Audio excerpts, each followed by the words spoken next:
Good morning all. Welcome to this Corporate Overview and Scrutiny Committee meeting, which is being convened as a hybrid meeting. The meeting is being recorded and will be available via the Council's website to be viewed subsequently. Some of you may already be aware that I have a condition called adult onset epilepsy, which occasionally results in me experiencing short absences or mild seizures. On the rare occasions that this may happen in a meeting, you should not be alarmed, and should I as Chair experience one of these absences or have any other technical ICT difficulties during the meeting, it has been agreed that Councillor Freya Bledsoe will step in temporarily as Chair, and in her absence then Councillor Penhale Thomas will step in during the meeting. Please can everyone ensure that mobile phones are switched off or switched to silent mode. Members will have received an electronic copy of the agenda, and I will ask the officer to present a brief summary of the key points. For the record, the agenda can be viewed on the Council's website. Officers and members are reminded to refer to the page numbers contained in the public version of the agenda report pack. Members and officers will be speaking at various points during the meeting, and those speaking may switch their microphones on at that point, but I would ask that, with the exception of myself as chairperson, at all other times you keep your microphones switched off, as this will help to minimise any background noise and interference.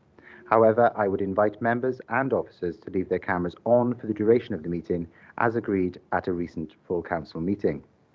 If any members and officers wish to raise a point or question, they should click the raise hand icon at the top right-hand side of the Microsoft Teams window, and I will come to you in the order I receive requests. Please lower your hand once you have finished speaking. The instant messaging chat button has been disabled for this meeting, and please do not use your microphone until I invite you to do so. Officers from Scrutiny will be supporting the meeting and will be monitoring the use of microphones throughout its duration, and where necessary will mute those not being used. I will ask officers to introduce themselves when I invite them to speak during the course of the meeting. They too should ensure microphones are switched off when not in use. And I will now proceed to the agenda, and item 1, apologies for absence. Meryl, could I have any apologies for absence received? Thank you, Chair. We've received apologies for absence from Councillor Rees-Good, Cabinet Member of Housing, Planning and Regeneration. Thank you very much, Meryl. Councillor Martin Hughes? Yeah, but I've had apologies which I've been asked to pass on from Paul Davis and Martin Jones. Thank you very much, Councillor Hughes. Are there any further apologies for absence? Okay, I'll now go to item 2 on the agenda, and that's declarations of interest. If any member has an interest to declare in any matter on the agenda, please raise your hand now.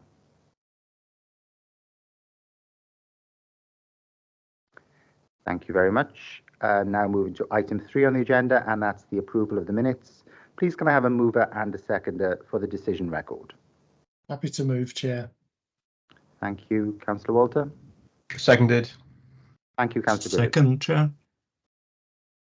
Thank you. Item 4 on our agenda is the Q2 Performance Report 2023-2024, and I'll now ask our Chief Executive, Mark Shepherd, to introduce the report. Thank you very much, Chair. With your permission, I've got a short presentation that I'd like to go through, which will highlight for each of the wellbeing objectives in the corporate plan the PIs and commitments of concern, essentially those that are red or amber. The intention of that is to draw to your attention and highlight perhaps some areas that members may wish to explore further. Of course, entirely down to you which areas you take on, but that's the intention. I suppose the other thing to mention is that we've approached this in the way I think the COSC recommended, which is that we've separated these out into wellbeing objectives. Separately, you have all of the dashboards from each of the directorate, which provides perhaps more of the detail as well. So we have both of those sets of information available to members to explore each issue. A quick reminder, perhaps you don't need reminding, but we obviously set the corporate plan. We agreed the corporate plan in the summer. Those 7 wellbeing objectives, I'll just very quickly run through. A county borough where we protect our most vulnerable, a county borough with fair work, skilled, high-quality jobs and thriving towns, a county borough with thriving valleys communities, a county borough where we help people meet their potential, a county borough that's responding to the climate and nature emergency, a county borough where people feel valued, heard and part of their community, and finally a county borough where we support people to live healthy and happy lives. And if you remember, that was a very deliberate attempt to increase the breadth of our wellbeing objectives, the aim being that it was more inclusive, more easily accessible and understandable, and probably gave members and officers more of a buy-in to at least one of those objectives. If I initially therefore move to objective 1, and here there are some PIs of concern. So this is the one about protecting our most vulnerable. It's a very broad objective. I don't intend reading through each one, and that will take an awful long time. But you can see here there are some concerns around reablement packages, around the safe reduction in the number of care experienced children. That's quite a well-rehearsed issue, but one that members may wish to pick up. So a number of social care type issues within here, as you would expect in terms of the overall wellbeing objective, both within adults and children's. There's a couple of things here relating to e-learning completions. Happy to have the conversation about that and about how we're approaching ensuring that relevant staff are appropriately trained. There's something here about disabled facilities grants. There isn't any data available, but that's a regular area of concern which members may wish to pick up. And finally, there are issues here regarding homelessness and also within schools, things like the ALN policy. So it's a broad piece here. There are a number of ambers and reds where the PIs are not on the are not up to where the target should suggest they should be. And I think basically, hopefully that gives you a hint about where we can explore further on that particular wellbeing objective. If we move to wellbeing objective 2, there are some commitments of concern here. Two of them relate to, I suppose, the progress of capital projects. You'll know that we are seeking funding from UK government to replace the Pembrose road bridge in Pencoed. That's going slower than intended. Similarly, the redevelopment of Bridgend Central Station in partnership with Welsh Government. It's reliant on external funding, but perhaps we haven't reached where we hope to at this point of the year on those two projects. And there's also on there around helping local businesses, again, where again we can explain to you why we're not quite where we hope to be in terms of that particular commitment. There are similarly though some PIs of concern, Meryl, if you move on wellbeing 2.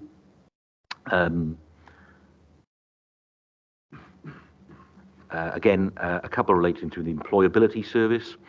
Generally, I think that's a service that's going very well, but there are some specifics there that you may wish to explore. Similarly, businesses receiving support through SPF. Again, we're not at the point within the PI where we hope to be. So again, there may be something there that members may wish to explore. If we move to wellbeing objective 3, this is the one relating to thriving valleys communities. It's a very deliberate new commitment, the aim of which was to ensure that we were also focusing on our valleys communities and there was fair opportunity throughout the county borough.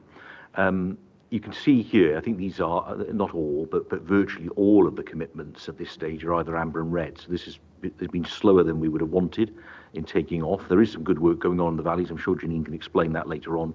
But you can see here that the majority of these relate to regeneration projects or where we've committed funding and we've taken forward initiatives such as the Welsh Medium childcare facilities in Ogmore Valley and Bettws, where we've so far been unable to secure an operator to bring those actual services forward. So again, plenty within there that members may wish to explore. If we move to wellbeing commitment 4, which is about helping people meet their potential, this one is largely, but not wholly, about schools and about learning. Again, there are some issues relating here to capital projects. You'll know the general problem with capital is that projects are coming in more expensive than we intended. It's forcing us to have to relook, sometimes retender and value engineer what we need to do. That's going to be an ongoing problem, I think. And there are also then a couple of projects related to young people in the youth service in particular, which again, Lindsay no doubt can pick up if necessary. On wellbeing objective 5, which is responding to the climate and nature emergency, again, recall that the council agreed to call a climate emergency. The point of this particular objective is to illustrate and demonstrate how the council is responding to that. There are some commitments of concern. Again, more about pace. There are again lots of good things going on, but you can see that some of the things are perhaps going slower than originally intended. But again, we can probably, if you wish to, we can explore some of these things in more detail selectively if there are particular issues that you want to pick up and challenge why they are currently amber or indeed red. There are also a PI of concern in this one as well. This is slightly broader than just climate change in the very traditional sense. There's also something here about the percentage of our planning applications being determined within 8 weeks, which is, again, not where we'd want it to be, but probably also illustrative of where we are in terms of resourcing at the moment. And again, there's probably a legitimate conversation about that one as well. On Wellbeing Objective 6, in terms of commitments of concerns, this is the one about people feeling valued, heard, and part of their community. So an important one, really, in terms of ensuring that we engage appropriately and involve the public in particular and our stakeholders. You can see there's a red around, we haven't yet moved on the proposed Council Climate Citizens Assembly. And then again, there are some specifics, which I won't read through, which you can pick up again as necessary, including ones on community asset transfer. I think then on WBO6 as well, there are a couple of PIs of concern. Again, as in the first objective, there's one about staff completion of e-learning, which again we're happy to respond to. And then there's a few here as well relating to customer care, and we have Martin with us as well, which again we're happy to pick up in terms of percentage of first call resolution. Obviously, our aim is that where possible we can deal with most of the queries to the council at the first time of asking, rather than passing it around. So again, I think in view of members' previous interest in customer care and the digital platform in particular, there may be an area that you wish to explore here. And finally, last but not least, on WBO7, which is about supporting people to live healthy and happy lives. Again, some ambers in terms of the commitments of concern. Again, this is quite a broad objective, relates to things like active travel, but also things like leisure and play. And again, I mean, they're fairly self-explanatory there, the points that have been made, things that are currently amber rather than green. And the very last slide, the PIs of concern here. Again, a couple of important ones here, both within education and family services and social services and wellbeing.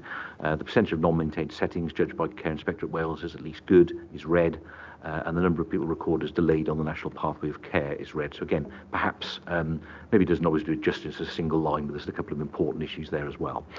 What I will say, Chair, is that I have with us online Alex Rawlin and Kate Pask. With your permission, it might be just helpful if you ask them if they want to add anything to that before we pass to members. Thank you very much, Mark, for your presentation. Alex, Kate, can I ask you to add any supplementary remarks to what Mark has said?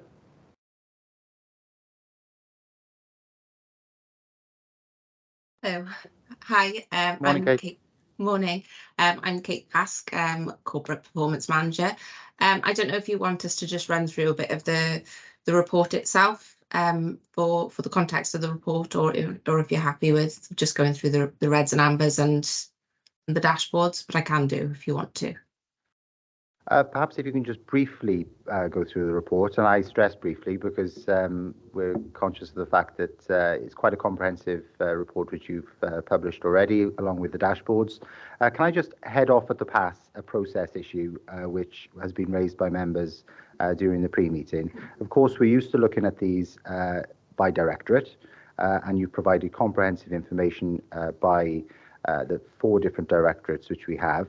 However, as a committee, we've previously agreed to look at it from a corporate plan perspective and to discuss it via wellbeing objective.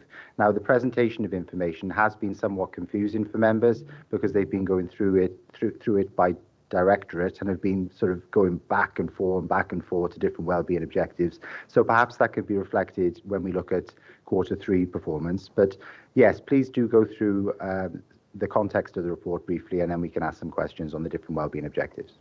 Okay. Well, this, of course, should be looked at as being the first monitoring report we have run during this year, but also for the 5-year corporate plan and for our 1-year delivery plan. So that it is the first time any of the directorates have been asked to give performance information on it set out in this manner.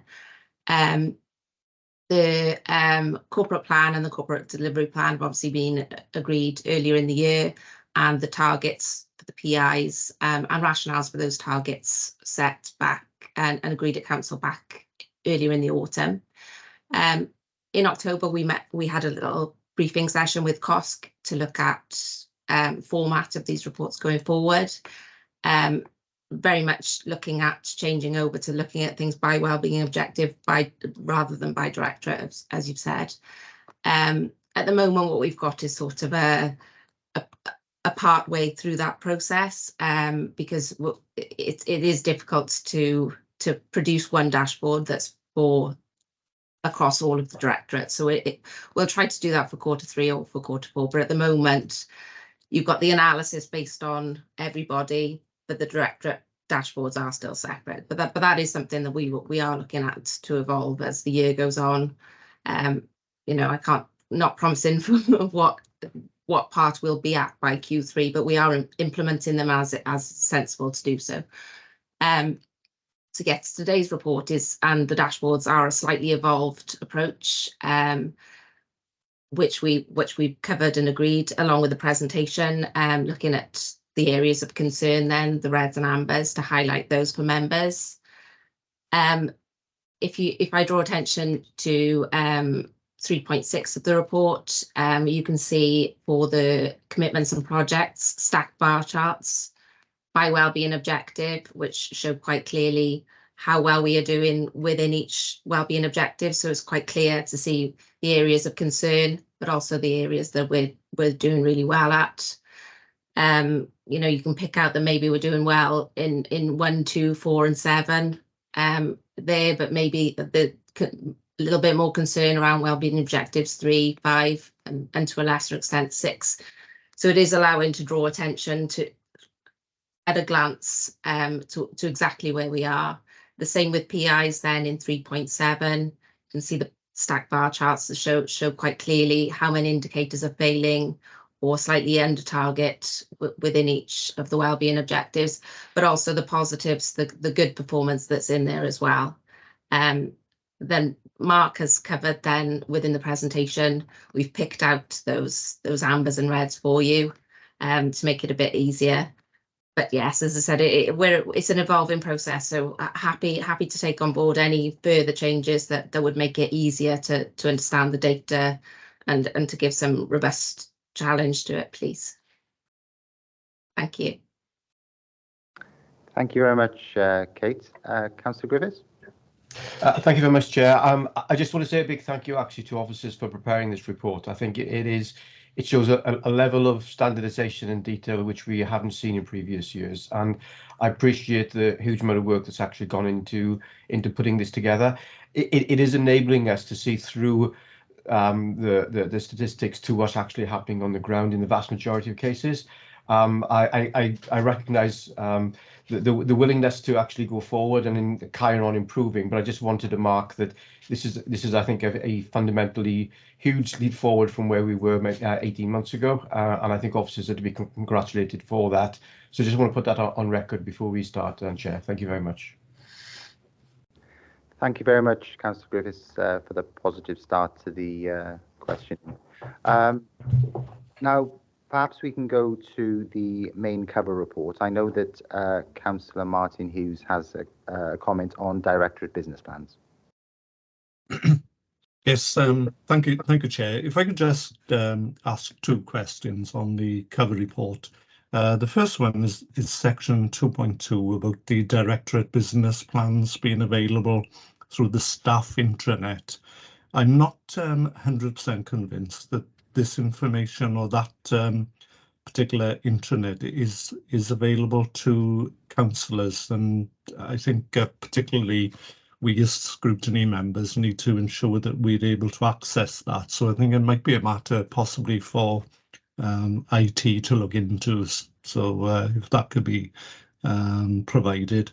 The other comment then is a sort of general question really on the sickness absence statistics that have been presented throughout the report, but to single out the impact of home working and to ask the question basically, has there been a significant difference in staff being absent from work through illness who were available, who have the option of remote working, compared to those who were bound to attend for work on site? So I think that might be a useful analysis of the figures as well.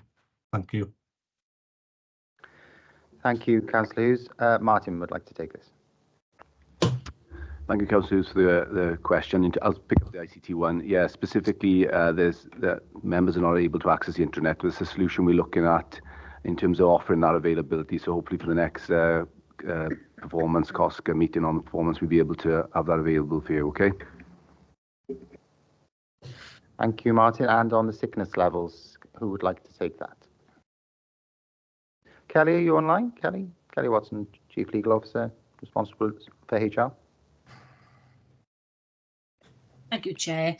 Councillor Hughes, anecdotally, we have got feedback from staff that they find working at home, it does help with sickness. So in relation to, if you wake up in the morning and you're not feeling 100%, perhaps you'll take an hour or so and then log on and do your work. It is obviously more difficult for people who are not office-based or home-based because they have to physically attend the building. We don't have any official data around that because, as I said, it's anecdotal. It would be something very difficult to capture. We can try and look at a few, but I think we would struggle really to capture that data in any meaningful form. Thank you, Kelly. Councillor Hughes, you content? Yeah, thank you, Chair. That's both. Thank you. Councillor Griffiths.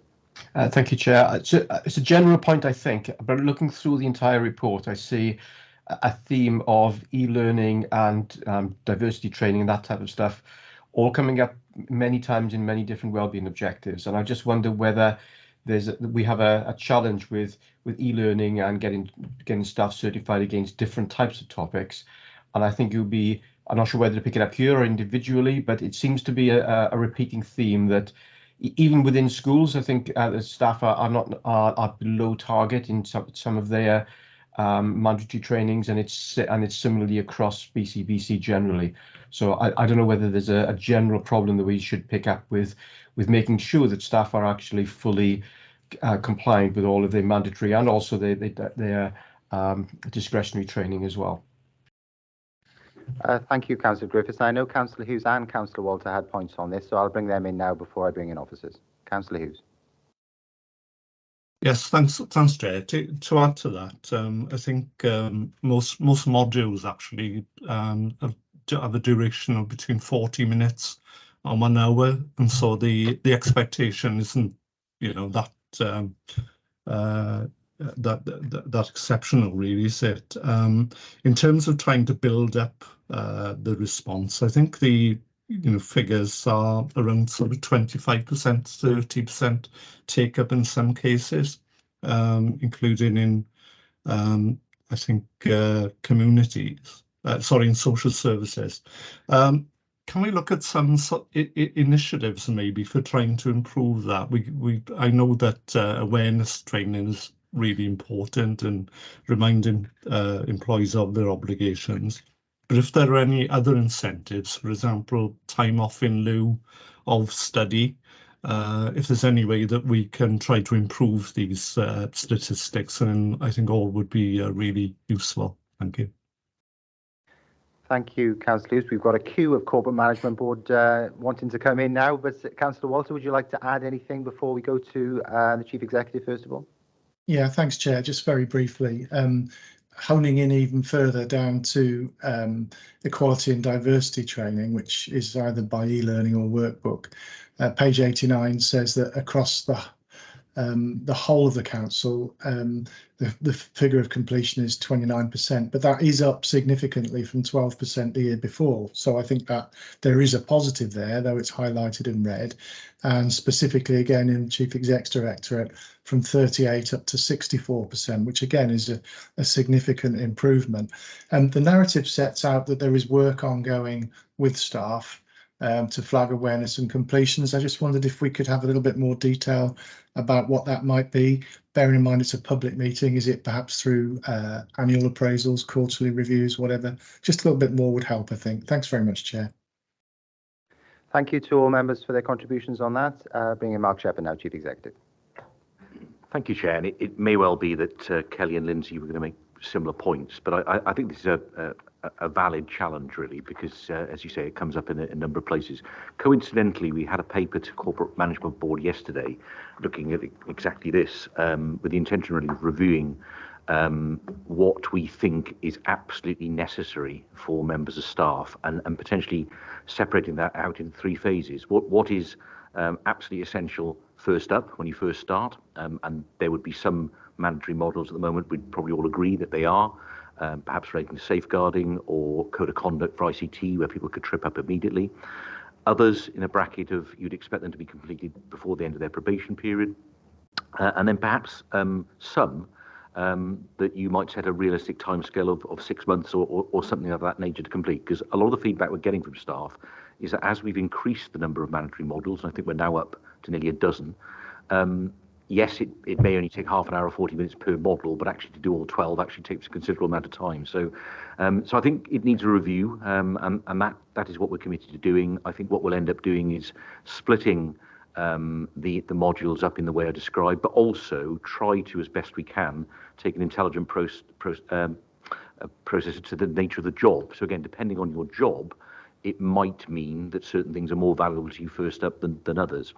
And I think others will probably want to comment on this, but then in terms of some of the percentages as well, if we, for example, employ people in Clare's Directorate in social care, they would have had above and beyond the mandatory e-learning safeguarding training as a matter of course as part of their profession, and therefore while perhaps it's not nuanced enough at the moment, I wouldn't want members to think that therefore there are people in Clare's Directorate who haven't had relevant safeguarding training, and that's just an example. I think that kind of example comes up in a number of places. So I suppose what I'm trying to give you the impression is we absolutely understand that at the moment it doesn't look great, does it, when those percentages are low, but I think we've possibly shot ourselves in the foot a little bit by having a very large number of mandatory e-learning training, some of which isn't immediately relevant to all staff, and we just need to be a little bit cleverer really in setting out that in a slightly different way. So that's possibly what Kelly and Lindsay were going to say, but that's the gist of it. Thank you, Mark. And I think it mentions in the report, especially in relation to social services, that they do have an enhanced level of knowledge of safeguarding and domestic abuse knowledge. And obviously, they probably don't want to do the mandatory e-learning, which is of a more basic level, because they're getting on and doing the day job, I guess, in delivering our vital public services. But of course, it can be tackled through the management line, I guess, line managers, in ensuring that the mandatory e-learning is complete. Okay, Kelly Watson.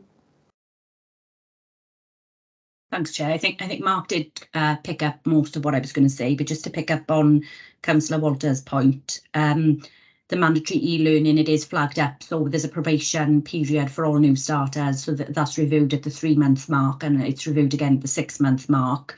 So mandatory e-learning should be being picked up by managers at that point to ensure they've done it, or to see the reasons why they're not. And obviously then there's the annual appraisal, where there is a question as to confirm you've done all the mandatory training, but not just the mandatory training, any training that's also relevant for your particular role. Thank you, Kelly. Lindsay? Thanks, Chair. Lindsay Harvey, Corporate Director, Education and Family Support, and thanks, Councillor Griffiths, for the question. Just to build on the points that Kelly and Mark have made, when we look at safeguarding, particularly for schools, members will be aware that we do significant work with schools with regard to this particular area. Obviously, when we saw the original figures, we wanted it to be far higher than that, and we challenged schools on the practice that's going ahead.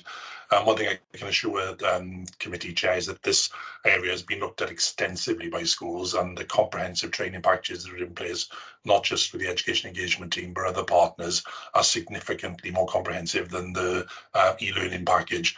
So again, one of the things we're doing at the moment, we're working with HR to make sure that this figure reflects the comprehensive safeguarding packages that are in schools at present. So just to assure you, Chair, that there's a lot going on in this area, and Councillor Griffiths' question is absolutely spot on. We need to make sure that the figures reflect exactly what's going on in these settings. Thank you both. Thank you very much, Lindsay. Claire? Yeah, I don't want to repeat what colleagues have said, but just to provide that greater assurance, really, I think, as Mark has already said, social workers, social care workers are experts in safeguarding, and we mandate them as an authority to have back to basics, we call it, for everybody who comes into social care. In terms of our practice model here in Bridgend, all our social workers in children's social care are going through 2 days and then a 5-day science of safety, which is advanced safeguarding training, and that's happening at the moment. And I think we've been requested by Scrutiny Committee 2 to provide the figures in terms of those accessing that training. I think maybe you may consider, when looking at next year, if the target is a bit more nuanced in terms of some of the training, appropriate safeguarding training, rather than requiring everybody to do the e-learning, would probably enable us to reflect this. And assurance around the equality and diversity for those who work in social care. Non-discriminatory practice is absolutely fundamental to their codes of practice. If they didn't practice in that way, they would be in trouble with their regulatory body. So just to provide that assurance as well, that there is a high level of understanding and training around that from our social care workforce. Thank you, Claire. Bringing the Deputy Leader now, Councillor Gebbie. Thank you very much, Chair. I think for me, there's something around our social care workforce. If they are doing that level of training, it should be signed off on their training record without them having to complete the online. There's something around duplication of work. Whilst I agree that it wouldn't take them very long, to be really frank, I don't see the point in double standards. You know, that they've got their safeguarding training. I think there's something on the system that could be acknowledged via another form or way, and I'm looking to Martin down the way, because it's an IT issue then. Martin, thank you. Thank you, Councillor Gebbie. Martin, do you have anything to add? I think we could look at something here in terms of identifying these and then having a fast track in terms of the check on the actual module. So something I'll liaise with Mark and CMB in terms of what opportunities we are in terms of implementing something. But yeah, it's something feasible. Thank you very much. I'd support that. Go to back to Councillor Griffiths now to see if you're content to add any supplementary comments. Yeah, thank you, Chair. I'll welcome the comments by all of the officers there. I think that's a good approach. I come from a commercial industry where almost everybody has a customized list of mandatory packages, and those are role based. So you go into a particular role, you get a set of trainings, and in fact, in my other job, I have to repeat those training every year. They're horrible. I hate doing them. And they very often are we feel they're pointless, but they're still mandatory, so we do them. So the second point I'd like to make is that unless you give somebody a specific date to do them by, everybody will try to avoid doing them. So I think this is about giving people specific dates and specific lists of what your expectation is, and I think if we were to do just those two things, then those numbers would go up. But generally, thanks for the very thorough response from everybody. Thanks, Councillor Griffiths, and councillors are no different, no doubt. We'll now go to Councillor Bennett and then Councillor Williams, who'd like to raise some general comments on the narrative and commentary contained within the dashboards and the data which is presented. Councillor Bennett. Thank you, Chair. As the Chair said, some of us have gone through this report page by page, as we've usually done, and others have done it in wellbeing order. So please bear with us as we navigate this new process together. I echo Councillor Griffiths's view that he mentioned earlier in terms of stats, going in the right direction with this. However, throughout the report, there are areas of missing targets, or where the targets have not applicable written against them, or indeed we have data from last year and we've got targets for this year, but we've not got any Q2 data performance information. So I appreciate some of this is because we're baseline setting at the moment, but presumably we are in the position of collecting that KPI data, and hopefully by Q3 we should be able to present some of that data and be populating the report. However, as the Chair has said, the commentary and the next steps areas of the report are not being completed.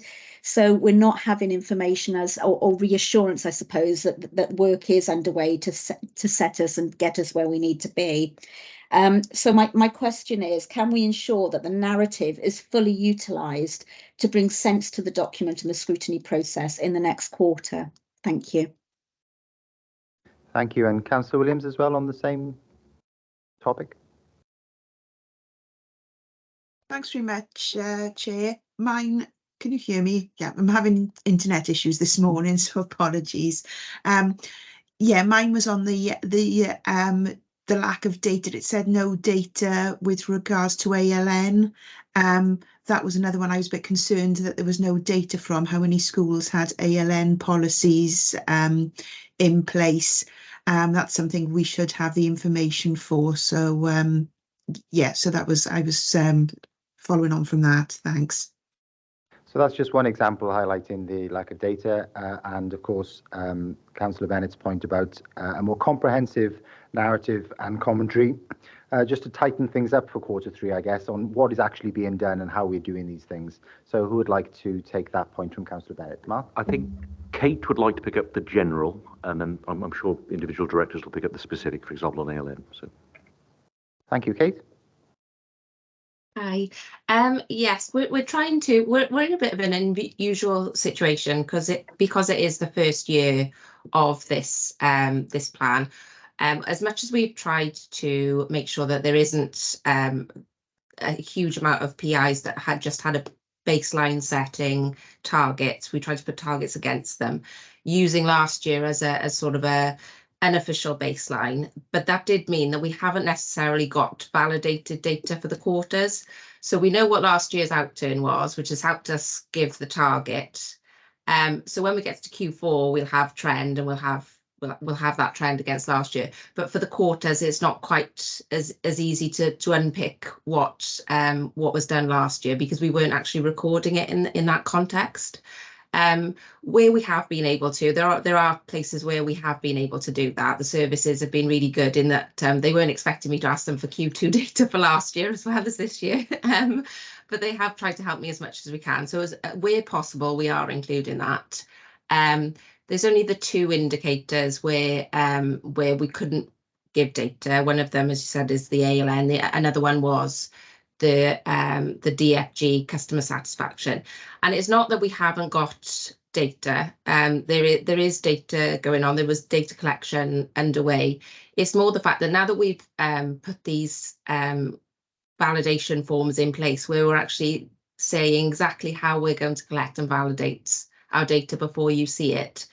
If we don't feel that what we can give you is completely accurate, we've opted not to give it to you at all. So I know with the one for ALN and for the one for DFGs, we are hoping that we will have better data at Q3, but we didn't want to mislead you by giving you data that might then have been sort of retracted later in the year. So it's about that, making sure that we've really got accurate data in front of you to inform you rather than giving you something that might not be. In terms of the commentary, what you will notice with the next steps is they're not always completed, and that is partly because the next steps element is only mandatory if the commitment is off target. So you should always see a next steps comment if it's amber or red. However, if it's green, blue or yellow, that is up to the directorate whether or not they want to add that as part of the narrative or not. We can look at it being mandatory across the board, but obviously that is more onerous on the directorate then when they're giving us this performance data, which there's 101 commitments, so it is quite a lot of information that we are asking for on a quarterly basis. But yeah, that we will try and focus a bit more on getting that commentary right. I think we've made quite a lot of improvements since Q4 last year. But yeah, we'll try and tighten it up as we go through and hopefully get a lot of it sorted out in time for Q3. Thank you very much, Kate. Lindsay, I think you'd like to come in on the ALN issue, I would imagine. Thanks, Chair. Just to pick up something Councillor Bennett said first of all with regard to next steps. I agree with you, Councillor Bennett. It's something that I'm challenging my officers on. So building on what Kate has said there, I think there's something that we need to look at and to provide commentary where required. I think that is important. Moving on to Councillor Amanda Williams's point, just for the benefit of the committee, really, with regard to the ALN Act that was enacted in 2018 and the associated statutory guidance comes along with that. There's no requirement now, Chair, for a standalone policy with regard to ALN policies in school. I think we'll all agree that ALN is necessary to be subsumed in all policies to make sure that ALN is everybody's business and supporting those learners with additional learning needs. So I think that's the move to it. The figure that we have available at present, and it's a very precise figure actually, is 98.4% of our schools have either an ALN policy in place or an ALN element within their teaching and learning policy. The trick is really for us is to determine exactly what we define as an ALN policy moving forward to make sure that we accurately report this within that. So again, going back to schools, is making sure that we get something that's of value to them, principally of value to those learners with additional learning needs, and make sure we can capture that appropriately, and obviously making sure that we're aligned with statutory guidance. Thank you very much, Lindsay. Mark? Just a very brief comment, Chair, just building on what Kate said. To be fair to Kate, Kate's responsible for the coordination of this. Obviously, the responsibility for providing the commentary comes from directors and heads of service. And in the spirit of Councillor Bennett's point, I think we do need to ensure that the commentary is as meaningful as possible, and it gives you the information and explanation to make these sort of debates more meaningful as well. So rest assured, we're continuing to work on that. I think my analysis would be it's a bit patchy still. There's some good stuff there, but there's one or two where I read it and I think, well, I don't quite know what that means. So, but we're working on that and we will endeavour to improve it moving forward. Thank you, Mark. And I have no idea how you can do this, but is there any way of capturing the gravity of a red or an amber? Because clearly red in perhaps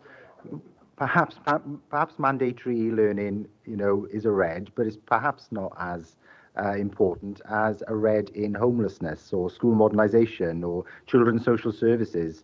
I'm sure the delivery of public services is far more important to those in our communities than necessarily staff completing Welsh language training at risk of offending the Welsh language lobby.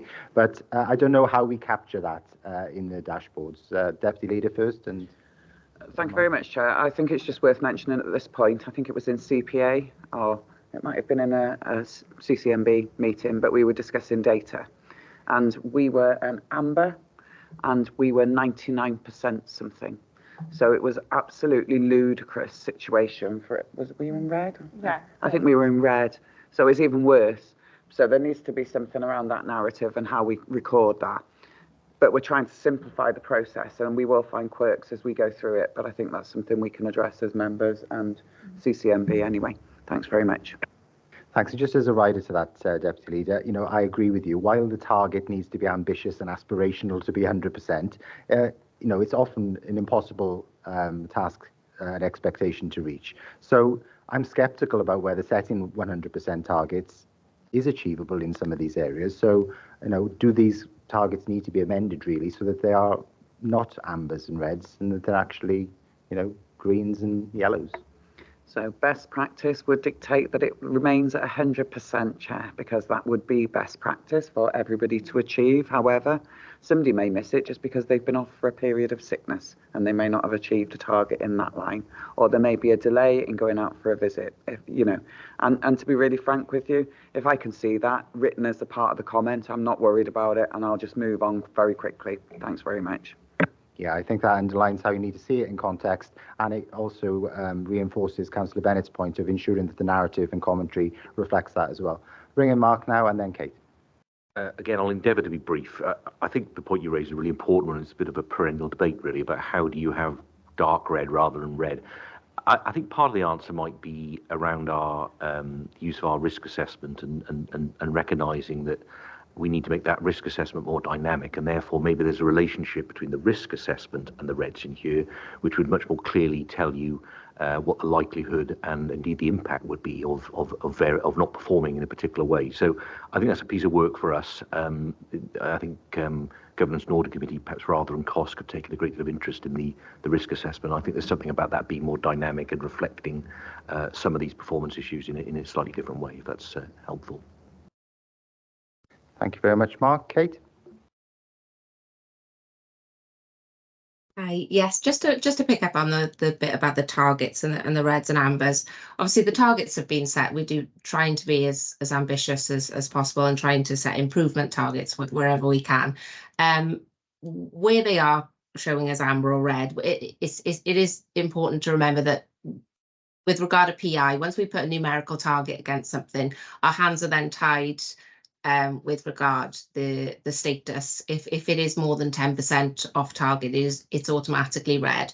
So I think to pick up on what the deputy leader says, it's just important that maybe when there are those corrective actions already in place, or where there are areas of mitigation or barriers to us completing them, that we really do pick that up on that in the narrative that we give in the dashboard, so that you can see what's already going on to try to rectify it.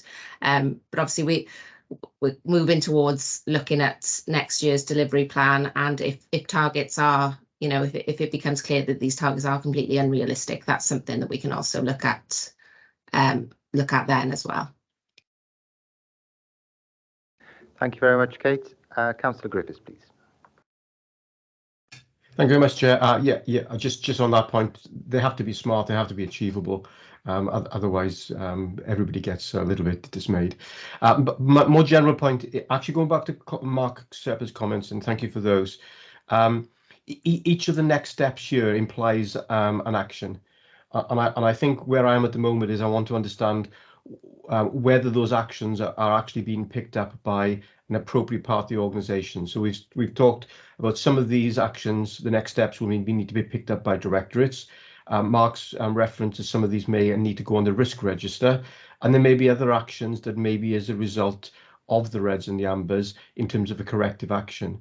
Now, when we do this in governance and audit, we have a very specific set of mitigations. Now, this doesn't mean completely fixing the red, but it means once you've read the report, you have a specific action to take, whether it might be to check there's a plan in place, or it might be a short-term action. So I just wonder whether we should have effectively a list of actions which come out of our analysis of this report, and then that itself gets tracked to say, have we done the things that we are promising to do in terms of the immediate corrective actions, not the long-term fixes, but the shorter-term things to pick up on the next steps.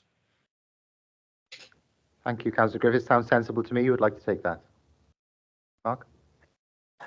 Sounds sensible to me as well. We're happy to look at that. At the moment, each of the actions, the next steps, would be picked up in directorate management teams. Obviously, some would then be escalated to corporate management board, but I think in terms of this committee, it presumably is reasonably easy to collate the next steps and monitor them in a slightly different way. Thank you, Mark. Perhaps Meryl can capture that as one of the conclusions of today's meeting. And thank you, Councillor Griffiths, for that. Are you content? Thank you, Chair. Thank you very much. Councillor Williams. Thank you very much. I wanted to come back on my question that I asked, and part of it was answered in that we have to score at 100% to have something as not flagging as a concern. But if we don't have to have a report for ALN, then why have we got it? If we don't have to have a policy, an ALN policy in a school, why have we got it there in the first place? Because surely if we're 98-point-something%, I would say that wouldn't be an amber. But if we don't need it in the first place, why have we got some of these on the report that we don't need? And also when you mentioned about DFGs and some of this information is different to last year, DFGs is one of those that we've always raised on this committee as something that keeps cropping up, because obviously if we're not doing the DFGs within a certain period of time, then it's going to impact other services, particularly potentially social services are going to be paying out elsewhere for potentially care packages or something. So that sort of data, even if it's different to last year's data, would be nice to have in this report anyway, so that we can at least see that there is some marked improvements. Thanks. Thank you very much, Councillor Williams. I'll bring in Lindsay on the ALN question, and then before I bring in Martin to discuss DFGs, I'll bring in Councillor Bennett because she had the question on DFGs as well. Lindsay, please. Thanks, Chair. Thanks, Councillor Williams, for the question. The requirement is not to have a standalone policy. So under the new Act, the policy needs to be there, but subsumed within another policy. So, for example, within teaching and learning, most schools have it. So when we tested this with schools, is that what they said to us is, of course, we've got the elements of ALN policy that subsumed within other policies, but have we got it as a separate policy? So, of course, the challenge is to make sure that it's absolutely there. It's there in accordance with the Act to make sure that we obviously safeguard and provide the required opportunities for children with additional learning needs. And also, the reason we've set it as a very high target is when we spoke to head teachers about this, because of the AL Act requirements, they wanted to make sure that they were compliant with everything.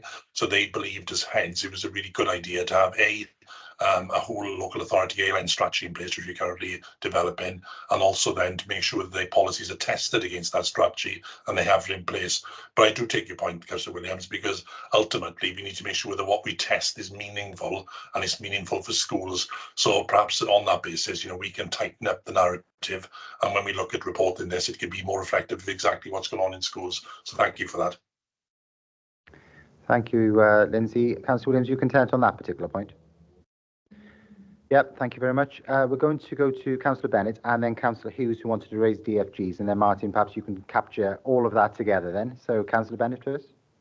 Thank you, Chair. I think just adding on to Councillor Williams, really, I had a similar query in that we did have DFGs as a concern and on our register last year. And I'm assuming in this report that we're baseline setting because we've separated out the types of DFGs for ramps and so on, which we probably didn't go down to that level in the last year's report. But yeah, my question, similar to Councillor Williams, is that can we not extrapolate data from that information that we held last year and have some sort of tracking during this transition period, because it is the DFGs were a big concern for us last year as COSC. Thank you. Thank you, Councillor Bennett, and then Councillor Hughes, you'd like to raise a point on DFGs? I think the points have been made, Chair, and I've noted what Kate has commented on about the validation of data, so I'm happy to leave it to the answer. Thank you. Thanks, Councillor Hughes. And just on the satisfaction questionnaire as well, Martin, you've set up a PI about the DFG satisfaction questionnaire. So have you been sending them out, and what are they telling us? We need to learn a bit more about that within this report as well. So why couldn't that be reported in this particular quarter? So perhaps you can capture all of that in your remarks. Thank you, Chair. In terms of Councillor Bennett's request about in terms of transparency, yes, we've broken it down initially because before there was an aggregation in terms of DFGs across the three core components in terms of low-level access showers, extensions, ramps, etc. So yeah, this is absolutely being transparent, but I was intending to and hoping to deliver the previous PIs and performance data, which we will do next quarter, to give you that trend analysis, because we're not comparing apples with apples. To give you a quick overview in terms of where we are from a DFG perspective this financial year, obviously the manager responsible for the DFGs has been taken ill, and I've taken over operational responsibility since March. That's meant that we've transitioned to a new system for the DFGs in terms of our management. It gives us a granularity where we were across multiple systems previously. I've had to recruit agency staff in terms of surveyors, and this is linkages to the satisfaction survey.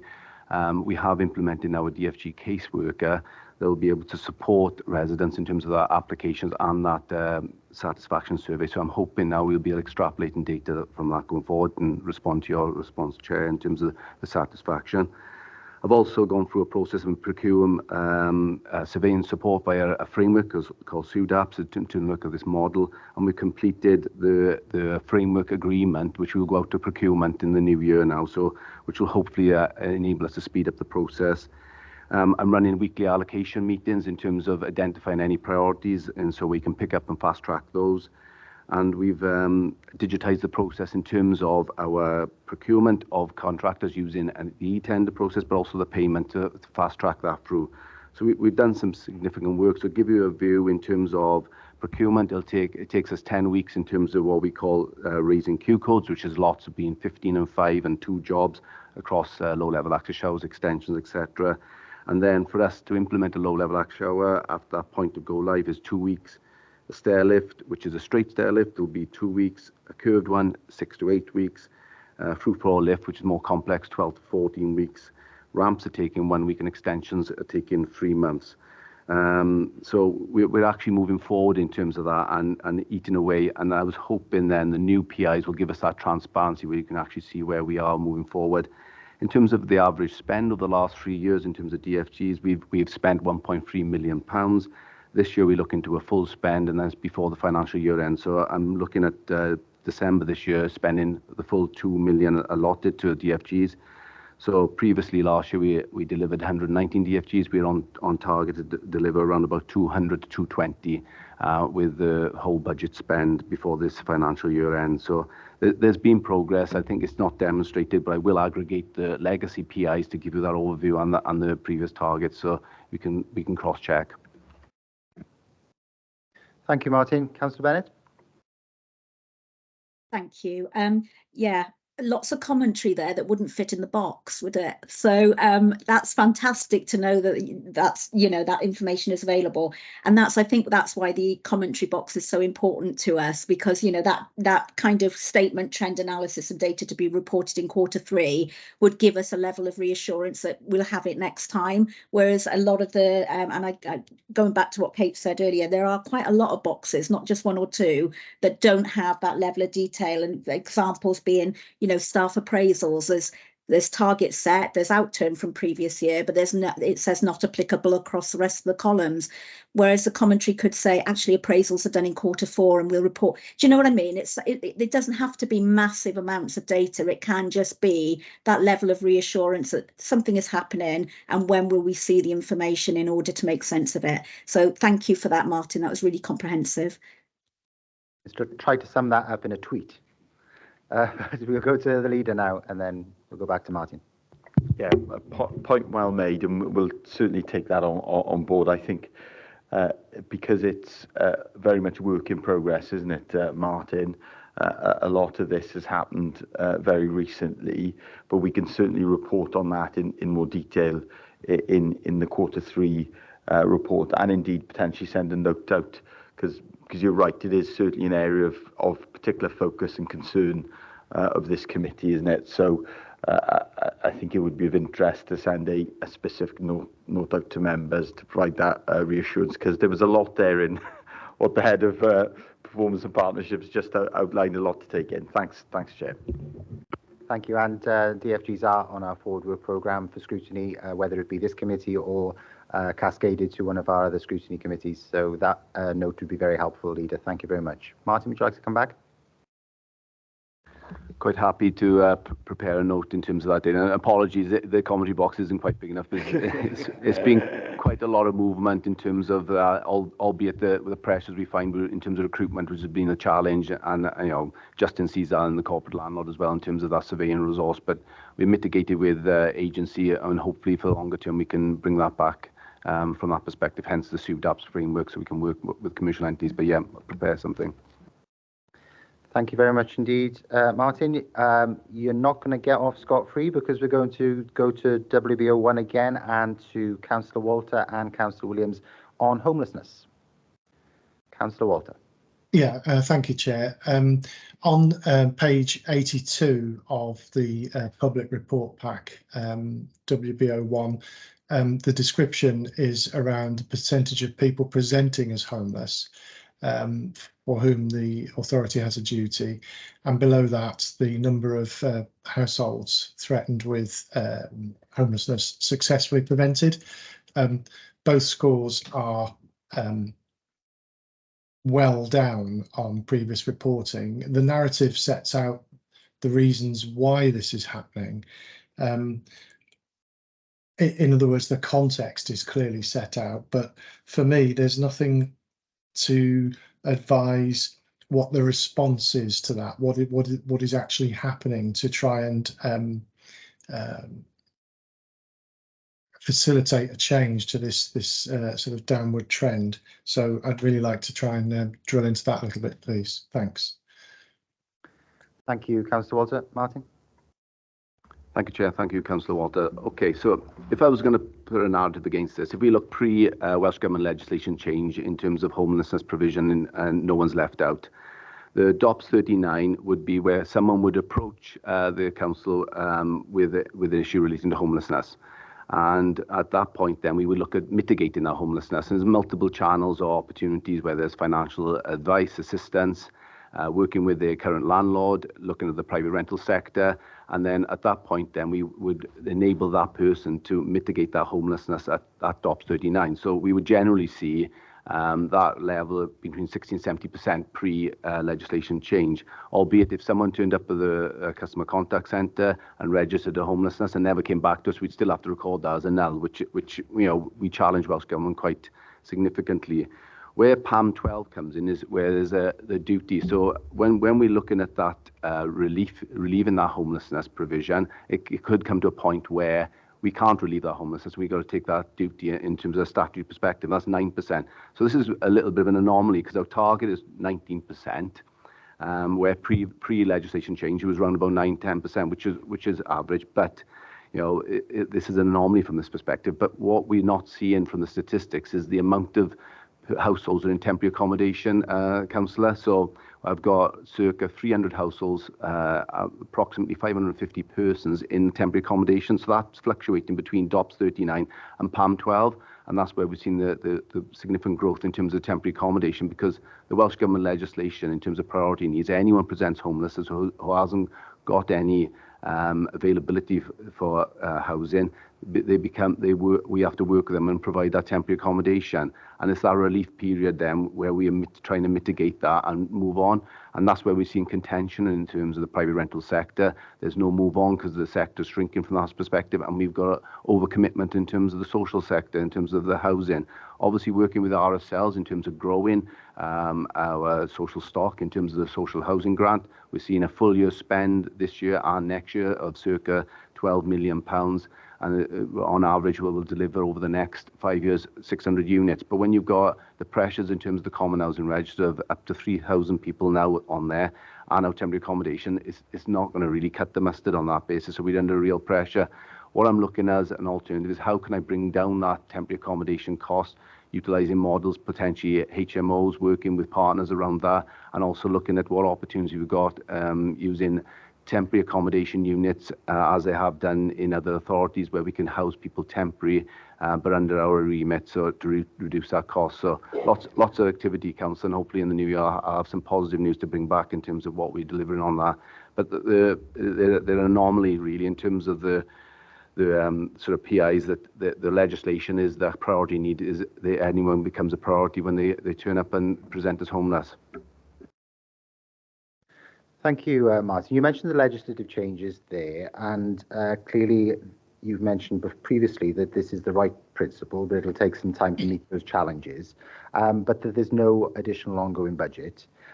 So can I ask, I don't know whether the Cabinet member responsible for housing is online, but perhaps if not, the leader can take it. Clearly the local housing allowance therefore needs to be uplifted to open up the private rental market. And can I ask what you have been doing alongside your colleagues in lobbying for this to occur? And is there anything that we can do as a scrutiny committee to assist you in doing that? Leader? Thanks, Chair. So, first of all, I'd refer members to next week's Cabinet meeting. So next week's Cabinet meeting, we will be considering the draft housing support programme strategy for the authority and the accompanying action plan as well. And that sets out key actions, so how we're going to respond to these very acute pressures that we are experiencing. There was an announcement in the Chancellor's recent budget, around increasing the rate. Time will tell whether that rate increase will have a significant impact, because the rates are still low, but we will get further information for members on that and the potential impact of the allowance. We have had additional capital funding from Welsh Government, multi-million pound capital funding. Martin, I think it's right that we recognise that, but of course I think even with that generous additional funding, we have not been able to provide as much accommodation as we would like, and one of the difficulties is around the speed at which we can bring that new housing online. Even the temporary housing, it takes time, and it seems as if as soon as we bring on that new housing, temporary housing I'm talking about now, then the demand rises again, and therefore we're still in a position where we have people in other forms of temporary accommodation, when our objective is very much that they are in supported accommodation or move-on accommodation, where they get that support that helps them to secure a more permanent accommodation. Thanks, Chair. Thank you, Leader. I'll bring the Deputy Leader in first, and then Martin. Thank you very much, Chair. I think it's also worth noting for the committee that for 11 years, the Treasury has imposed the housing limit. So it's something that needs to be developed at a UK level more than just at Welsh Government level. And of note is that there are 11 local authorities in Wales that are actually spending their rental income now on buying significant properties and spending their monies slightly differently. And it is something that, as the leader says, we will be addressing next week in Cabinet. Thank you. Thank you very much. Martin. Thank you, Chair. In terms of recognition that the leader mentioned with regards to the capital, Welsh Government has supported £3.5 million that we worked with RSLs in terms of bringing units back.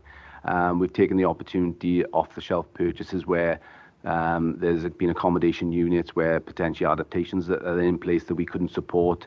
But we've worked extensively with the RSLs in our sector to maximise that spend, and hopefully by March 31st this year, next year, the money will be spent. So that's been really positive. As I said, social housing grant, £12 million.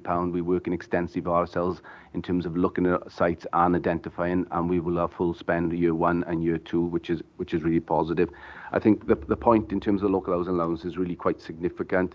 When you look at the differential between private rent, if I take a 1-bedroom now, if you look at the housing prospectus we presented to Cabinet and it's gone to Welsh Government, a 1-bedroom would be circa £625 per unit, where the local housing allowance rent is £388. So there's a massive disparity around about £236, and that goes from the same across 2, 3, up to 4 bedrooms, where the differential is up to £693. So it's a real challenge. So whatever the uplift is, it'll never be enough in terms of that PRS, and it's something we're lobbying, and all Welsh authorities are lobbying Welsh Government in terms of that differential to open up that private rental sector.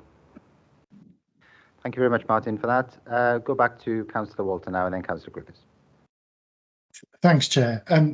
The purpose of my question was in no way to suggest any criticism. It's very clear that there is an enormous challenge, and it's very clear that Martin, his colleagues, indeed everybody, is working extremely hard to try and address the challenge against very, very difficult circumstances. I guess the answers that Martin and the leader have given probably are what I was aiming at, that there wasn't anything in the narrative that kind of says these are the things we are doing. So it was more a point about, it helps us when we're reading reports in advance, if there's something there that says, yep, here's the context, this is what we're doing and what we're planning to do, and you should see a report coming, at some point at an unspecified date. So the responses have been helpful, not a criticism. It's more around how this is presented to us. Thanks, Chair. Thanks, Martin.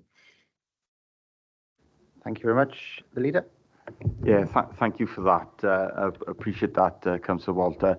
And that makes me think that there's a possibility that where relevant, we can include a link to Cabinet reports, because there is a limit to how much you want to include in the full body of these reports, obviously. But for those members that want to go and look and see about the context, because often there's a much wider and significant context, isn't there, that you could never fit in a small text box, then we can include that where relevant for members. Thanks, Chair. Yeah, you can never win, really, can you? Want it to be concise, and then you want it to be comprehensive, so it's stuck, really. So we'll go to Councillor Griffiths now. Thank you, Chair. So on page 66 of the public report, this is the bottom one of WBO1, percentage children released from custody. 2 points here. I think this seems to be an inappropriate measure to me because it is too sensitive to individuals. And also we have some commentary there which comments on an individual case, and I think that's inappropriate in a public document for data privacy reasons. So I think we should consider redacting that actually from the report, because it references an individual case. Thank you for highlighting it though in public, Councillor Griffiths. Who would like to take that? Lindsay? Thanks, Chair. Thanks, Councillor Griffiths. Yes, point well made. We'll consider this as part of the Youth Justice Service, and if necessary, then we'll redact and reconfigure this for the next meeting. Thank you very much, Chair. Thank you very much. We'll now go to, I've got a question just finally on WBO1 before we move on to WBO2, and that is for the Deputy Leader and Claire. You mentioned the percentage of reablement packages completed that mitigated need for support. You've got a target set to improve, but you obviously expect an increase in the number of referrals expected. So this is clearly going to be a huge challenge to meet. So going back to the setting realistic targets, if there are an increased number of referrals, is it actually realistic to expect an improvement? Although it is an aspiration, of course. I don't think it's realistic. Do I want that target there? Yes, because the quicker we can meet those targets, the quicker we've got people living at home more independently and with less need for additional care packages, is what I want to say. So appreciate your comment, but I would always expect DFGs to be done in a timely manner. It's quite often what gets people out of hospitals as well. Thank you very much, Chair. Yeah, I expected that response and fully agree with you as well. Do you want me to come in? Oh, yes, Chair, of course, Claire, on sorry. that one as well. Yeah, so specifically in terms of the reablement target, if you remember in previous years, we've had 4 different targets for reablement, haven't we? And they sort of contradict each other. So if you're doing well in one and reducing the need for care, you're not mitigating it. And the one that we chose to put in this year is around mitigation. And mitigation means that people have got no ongoing care needs. Now, sitting behind this is an intention to massively upscale reablement in Bridgend, because if people are reabled, then we reduce their ongoing need for care and support, which is better for them, most importantly, but also is better in terms of the capacity in the care sector and in terms of the budget. Now, what we will see, and the reason I sort of said to the Deputy Leader it's probably unrealistic to keep having the mitigation one as green, is if you've got a very selective reablement service and you take those people who are fittest and most well and most able to be reabled, then you do best against this indicator. If you have more of what we call technically an intake reablement service, where more people with ongoing care and support needs go through reablement, you've got probably less likelihood in achieving well against this particular indicator. You'll do better against others in reducing care packages, but overall the whole system will be better. So you'll be reducing, for example, people from 4 double-staffed calls a day to 4 single-staffed calls a day, which is a massive efficiency gain. So I think when we're considering what the targets that we include for next year, perhaps we'll include one of the other targets. But yes, I would expect to see this probably continuing to be red, because we're trying to increase the overall number of people who go through reablement, but we need to explain that in the narrative. Thanks for that clarification, Claire, much appreciated. Unless anyone else has got anything on WBO1, we'll move to Wellbeing Objective 2.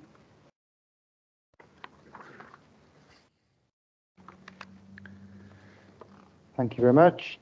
Wellbeing Objective 2 is a county borough with fair work, skilled, high-quality jobs and thriving towns. I know that Councillor Bennett had questions on this on page 46 and 47 of the public document pack. You were listening to me earlier when I reeled off those page numbers, weren't you? Okay, so my question was actually in relation to the DEFS 82, which is about the employability programme. So we've got an overperformance, I suppose, or good performance around getting people into employment, which is fantastic. And then we've got some data that says we're not doing as well in terms of getting people into education and training. And again, it comes down to the commentary. My question is, are those two things linked? Are people not going into education and training because they're finding jobs? Do we have that granularity of data? And if we don't, and we have got these these red areas, these red KPIs, are we expecting to meet the target? What kind of trajectory are we on with that? So yeah, that was my question, whether it was a bit of a perverse KPI, perhaps. Thank you. Thanks very much, Councillor Bennett. Janine? Yes, I'm happy to answer that, Councillor Bennett. And for the purposes of the recording, I'm Janine Nightingale, the Corporate Director of Communities. What we have got, Councillor Bennett, is a brand new funding regime for employability. We know employability is a fantastic service, but it's a project. It's funded. It's not co-funded by the council, only the manager, and all of the staff in that service are funded by grants. So what we have got, unfortunately, at the start of this year was a change in funding regime. We changed from the old European funding through to the Shared Prosperity Fund. So the reason I'm telling you this is that this is Q2, of course, and we're not where we want to be in Q2. And the reason for that is we had quite a high number of vacancies. Unfortunately, we did lose staff during the change in the funding regime because people were and employees were nervous about what, whether the Shared Prosperity Fund would come through, and went and found other jobs, which wasn't ideal, but unfortunately that is, in times of uncertainty, that's what we do find, don't we? So what we've had to do in employability is to look at, in the last 2 quarters, recruiting staff, training them in the new regimes, because it was like apples and pears compared to the European Union. Those schemes aren't linked, those 2 PIs, but I would like to think that over the next quarter 3 and 4, we will see significantly improved numbers in both, because from a conversation I've had with Sue Whittaker, who runs the service, she is starting to get people into post, she's starting to train them up, and there's some real movement now in the employability service again.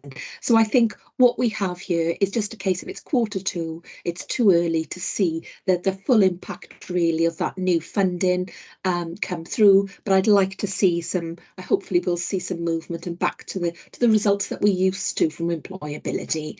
But I think it was you obviously understand this very well to be able to make the causal link between the two. So it's lovely to be able to have these conversations with you. So I look forward to Q3 and let's see where our performance is on that. So hopefully that answers and gives you some detail there, Councillor Bennett. Thank you, Janine. Councillor Bennett? Yeah, sorry, it was that causal thing that I was looking at to see whether because people you've achieved in terms of getting more people into employment against a target that was set, whether that has resulted in the lower figure in terms of education because people have gone into jobs instead. But there is no causal link, you're saying. No. Okay, we don't think there is. It's just a case of we're not getting the volumes through yet. Okay. However, that doesn't mean that there may not be some people who switch from one to the other, but in the main, I think it's because we haven't had the volume of people yet to be able to tell. But maybe in Q3 or 4, Councillor Bennett, we may see a little bit of that. So I think it's a little bit too early to tell, but we look forward to discussing that as we go through. Okay, thank you. And with regards to businesses receiving support through the Shared Prosperity Fund, I'm aware that Scrutiny chairs have just signed off a delegated decision awarding a number of businesses funding, so that's positive news and should make a difference to that red indicator on the Q2 dashboards. Councillor Griffiths, I understand you've got a comment on external procurement, page 86 of the report. Yeah, I also have on 47 as well, actually, Chair, Okay. if I can just pick it up there. So this is actually the 2 that we're talking about here, which is Pennypress Bridge and Bridgend Central Station. Given the current economic climate, given the current situation with our capital budgets and our budget for next year, I can see no practical way in which we can achieve on either of these in the short, in fact, in the medium term as well. My question is should these be removed from the list of objectives, because there is no way we can achieve them as things currently stand. They can be certainly on longer term plans, but maybe not in something that we revisit every quarter. Thank you, Councillor Griffiths. Mark would like to take this. I'll certainly make an initial comment dealing with both the specific issue but also the generality. Unfortunately, there are a number of things within the corporate plan commitments which we are going to have to review based on the circumstances and the financial position, which has changed rapidly, even since the corporate plan was approved. So I think that's probably my starting point. Specifically, for example, on Pembrose Bridge, it references here the levelling up round 3. We've now been told that that's going to be targeted at those authorities that haven't already had a levelling up award. So in that particular case, that funding isn't available. Whether there is alternative funding, it seems unlikely at the moment. I take the point entirely. But I think that would be part of a comprehensive review rather than just on an ad hoc basis taking things out. I probably think what I've said to Alex is we probably need to go through the whole thing again and be realistic about what's now achievable based on our own financial position, but also the availability of external funding as well. Yep. Thank you, Mark. Janine, do you have anything to add? No, really, it's just everything that Mark has just said, and also, Councillor Griffiths, you're absolutely right. You know, the replacement Pembrose Bridge is multi-million pounds. It's way more than the council could ever commit to. Disappointing that we couldn't reapply for Luff Route 3, as this is an enormous strategic transport project. It will stay on our list of priorities for strategic transport for Bridgend, but you are right, going forward, unless there is some significant investment by UK government or Transport for Wales, it is highly unlikely we could achieve that project. The Bridgend Central Station piece, I am a little bit more hopeful that we may be able to do some things there. We are working with Network Rail. We are working with landowners in and around Bridgend and the CCR.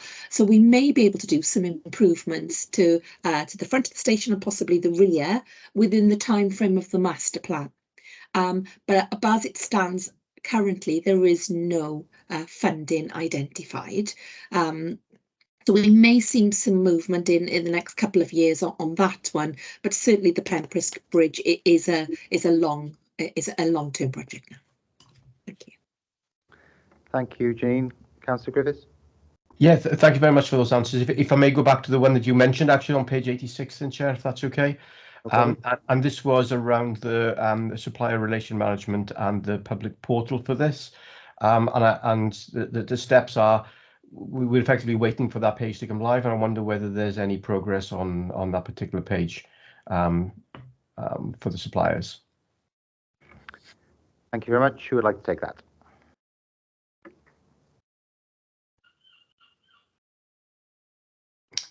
Kelly, so the commitment is currently off target and you're still developing the external procurement webpage. What's the timescale for completing the external webpage for procurement? Kelly? Thank you, Chair. I've just had an email this morning, actually, and things have moved at quite a pace. So at the moment, I think we're just waiting for the translation to come back. Because obviously it's got to go on bilingually, and then it will be good to go. I think that the team who developed the extranet, who I think is in Martin's team, I think they've had some new staff. So they've been working with the procurement team, and we've designed it. It's all ready to go, and we're just waiting on the translation. Thank you very much, Chaos. Great news that that's imminent. Thank you very much. Thank you very much. Do we have anything else on WBO2 for members? Can't see anyone indicating, so we'll move to WBO3 and then we'll take a short break after WBO3. This is a county borough with thriving valleys communities, and I've got Councillor Hughes, first of all, on building self-build homes. I believe it's page 50, Martin, is it?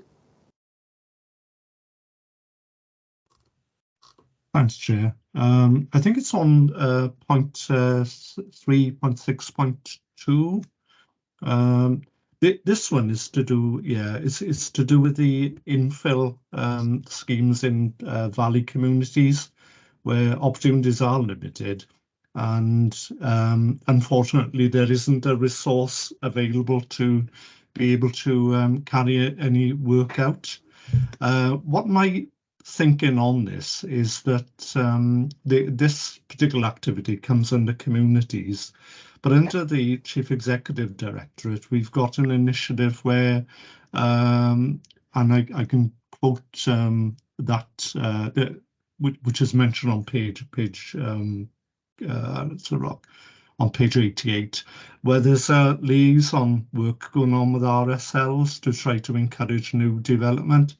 My thinking is if it's possible that there could be some joint working between the two because they're not mutually exclusive. And actually, you know, there might be the potential for, if you like, tacking on this function onto the chief executives. Thank you, Councillors. Martin would like to take this. Thank you, Councillor Hughes. Just as a actually indirect, I'm actually looking at infill sites in terms of temporary accommodation issue, working with Janine's team on this factor. And yes, I meet with the RSLs on a monthly basis, looking at all opportunities and working with corporate landlord in terms of identifying opportunities around land. It's about return on investment for ourselves in terms of size. So the infills are particularly difficult for them on that basis, but I think we might have some solutions with smaller, more modular type builds, and that's something we're looking at, and hopefully for the new year we might have some progress. But you know, I'm supporting Janine on this one, albeit it's going to support me from the temporary accommodation perspective. But yeah, so there is work going on here, albeit it's not directly my sort of objective. But yes, I'm working on that, and hopefully we'll see some progress and opportunities realised in the new year. Thank you, Martin. Leader indicated, did you put your hand down? No? Just very quickly, only last week I was meeting with representatives of an RSL, and they certainly are expressing an interest in working on some of these smaller infill sites, so that will potentially deliver the same outcome or a similar outcome for us, but also actually meet that very significant need that we were speaking about earlier. Thanks, Chair. Thank you, Leader. Janine? Yes, thank you, Chair. Yeah, I absolutely agree. We're working very closely with Martin's team on this and with the RSLs. But some of this really is about the development of self-build homes. So for people to go ahead and construct their own homes, that's something we're very interested in moving forward. Because of course, Councillor Hughes, you understand that it's very difficult because of the just the topography of those valley communities to get large strategic sites in there now. Now, whilst I don't have a dedicated resource to do this work at the moment, what I will say is our LDP, our replacement local development plan, hopefully we're 99% through that now. We've got one more session with the inspector in January, and we are hoping next spring to have, hopefully fingers crossed, a new adopted replacement local development plan. As part of that, there is a push on self-build and infill plots as a way of resolving some of our housing crisis. And what we could look at as part of that is some comms surrounding it. In that, what we could say to individuals who want to do this, come in and have a conversation with us about, you know, plots you've identified, and we can give you some advice and point you in the right direction. I mean, I'd be very, very happy to do that. So whilst we can't be as proactive as we would like to be, I think certainly once we get that LDP through, we can offer to give some pre-planning advice to people who would like to go down this avenue, because I do think you do see an awful lot of this on the television now, don't you, grand designs, etc. But people are really understanding that it isn't impossible these days. You can raise mortgages for self-build, and more people are very interested in it. And in particular, we have some plots, as Martin has said, in the valley that may be suitable for 1 or 2 homes, but not mass developments, which is really where the RSLs get the sustainability. So I'm hoping if we get the LDP through next year, we can look at maybe a comms piece surrounding that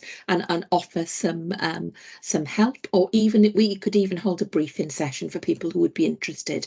I think that would probably be the limit of what we could do internally because of our resources, but I think if that stirred up a bit of interest, that would be a positive step in the right direction. Okay, thank you. Thank you so much, Janine. Councillor Hughes, you content with those replies? Yes, thanks, Chair. I think private investment is always, you know, it's always geared by the economy, isn't it? And but if there's anything that we can do to provide that advice, I think the idea of a briefing session is really good as well. And if local valley councillors are involved in that, I think we'd be able to input quite a bit in terms of some of the sites that are available and are causing concern at the moment because these are dormant and there's all sorts of consequences to do with the knock-on effect of those communities. So I welcome that, Chair. Thank you. Thank you, Councillor Hughes, and I'm sure Merrill has captured that conclusion. Councillor Griffiths. Thank you, Chair. So I'm on page 49 and looking at WBO 312 and WBO 321. The progress and the next steps seem to be exactly the same in both of them. I suspect that's correct, but I just wanted to validate because they look like it could also be a cut and paste error. So I wonder whether someone can comment about whether those two are actually exactly the same for progress and next steps.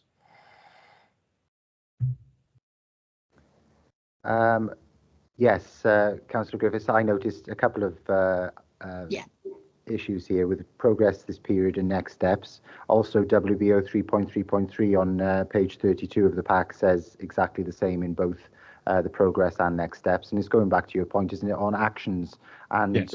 Ensuring that we have clear actions which can be measured. So Kate would like to take this.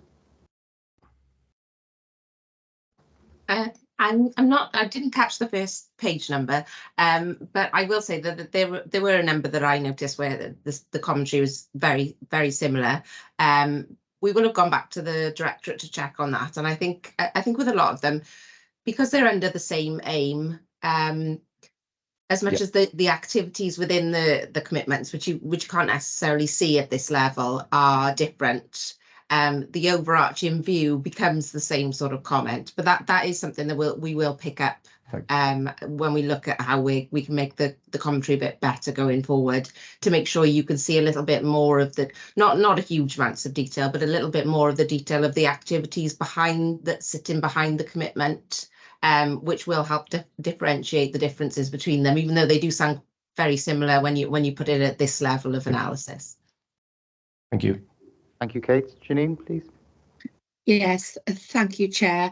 No, absolutely, they are the same because, as Kate has said, they're all linked. This is about the Valley's regeneration strategy, and what we're currently doing, we've got people commissioned, they've started conversations with local members, they will be continuing that through January, and they've started conversations with Councillor Rees-Good about the aspirations, and then we want to do public consultation. So a lot of these, Councillor Griffiths, will all sit within that Valley's regeneration strategy. Now, bearing in mind that this is only Q2. So what we're currently doing is we are doing the baseline work, we're understanding people's views, and I'm hoping by the end of this period, we will be able to have a set of proposals that we could possibly take forward. And the reason why I'm saying possibly is because of our very difficult MTFS. And there is no funding, I'm afraid, at this stage identified for new schemes in the valleys. So we will be very much dependent on funding bids and looking at sourcing partnerships to move things forward. So what you will see is that a lot of it's dependent on getting that strategy together, understanding the needs of the communities before we can move things on.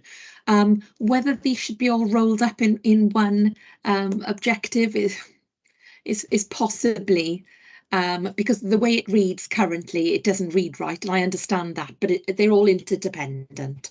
But I think as we get further on into the year, we may be able to put a slightly different narrative in things that we've done, funds that we've seen, and maybe it would change then. But I'm afraid at the moment they are a very similar narrative in there. Thank you, Janine. Councillor Griffiths. Yeah, thank you very much, Janine. I understand that. I think the way I see REDS is REDS needs us to change what we do to try to fix the RED. And I think when we have a next step comment, which is to continue to do the same as we're doing already, then it either questions our next steps or it questions the RED status. So I think we need to think about that. So is this truly RED? Well, from what you said, we're actually progressing something, we're doing something. The commitment is to develop something, and we're actually doing something. We may not be there, we may be dependent on something else. So I would say either we need to think about the RED or the next steps. It's just it jumps out as something which doesn't quite ring true at the moment to me in terms of the report. Do you know what? I think you're absolutely spot on there, because they're red in that we haven't got to a place where we have, for instance, a commercial property enhancement grant. But you're right, we're moving in the right direction. Yeah, it's very hard when it isn't numerical, isn't it? To do, because sometimes the red applies if you're 10% off target, etc. No, I absolutely take your point there, and we will look at that. And to be fair, you're probably right. These probably are amber now. And not red, because we have made some progress. Yeah. Okay, thank you. Thank you, Chair. I think Councillor Griffiths is absolutely right in saying we want to see the direction of travel, don't we? So if there is a positive direction of travel, let's see it recorded in the dashboards going forward. So that's fantastic. I'll now bring in Councillor Williams on a question on the Ogmore Valley, I believe. Thank you very much, Chair. Yeah, I had a couple of questions on this page with regards to the Welsh medium childcare in the Ogmore Valley. It's something I asked and we discussed last week in our Q2 review with regards to the achievability of this. It's down as an amber, but I would probably think it's more of a red as to how achievable it's going to be. We know that we're struggling to get Welsh speaking teachers in our schools, so to be able to recruit to childcare facilities for Welsh medium, I've got concerns. We discussed last week that obviously being in the valleys as well, these are going to be jobs that people will need to commute to, most likely. And if we're struggling to get teaching staff, I wondered firstly if this shouldn't be a red rather than an amber, and maybe we could have an update, because some of us did have this update last week, and I think it would be beneficial to the committee to have this update. And then I had another question on another area on this page. Thanks. Thank you very much, Councillor Williams. Councillor Blundell, and then I'll bring in Lindsay. Yeah, thank you, Chair. Councillor Williams, thank you for the question. I think there is a case you can make that this could be red, but I think the fact that they're built and they're there and ready to go, as Councillor Williams is chuntering next to me, you'll attest to, they are built. It is the one in the Ogmore Valley is definitely built. Is the reason why it's not amber. Now, whether or not the reason why it's not red, it's amber. It is difficult. You made a good point about teachers commuting, but that's the same if we were to build it in Bridgend or in any other part. If you go to most Welsh-speaking schools, you'll find the majority of their teachers or staff commute from further away than in the county. That's just the nature of the teaching staff in Welsh medium settings. So yes, you can make that argument. It could be red. I'm seeing it very much more in the positive light, that this is definitely something we want to achieve. This is definitely something we want to achieve and are definitely moving forward. We've had meetings with Welsh Government about making those contracts a bit more attractive for people for providers to come in. Unfortunately, there's no extra funding being made available from Welsh Government in that sense.